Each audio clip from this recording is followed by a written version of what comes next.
একটা পরিবারে থাকতে গেলে শুধু ভালোবাসা থাকলেই হয় না, দরকার ধৈর্য, সম্মান, আর সবচেয়ে বেশি দরকার মানিয়ে নেওয়ার মানসিকতা।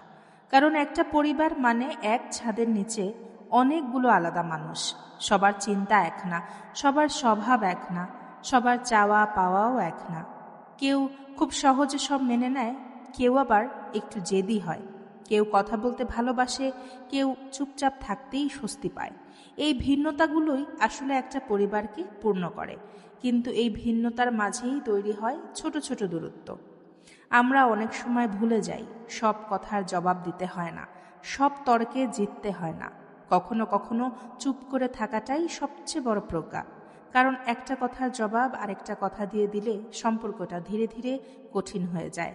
পরিবার, ভুল বোঝাবুঝি এগুলো থাকবেই।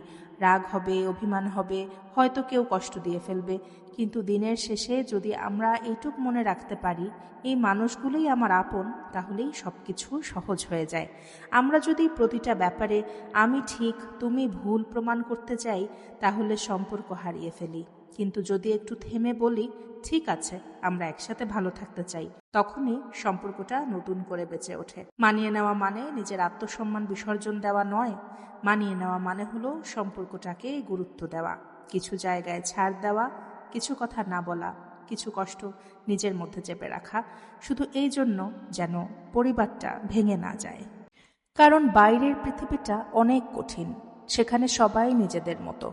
কিন্তু একটা জায়গা থাকা দরকার, যেখানে ফিরে এসে আমরা শান্তি পাবো, নিরাপদ অনুভব করব, আর সেই জায়গাটার নাম পরিবার।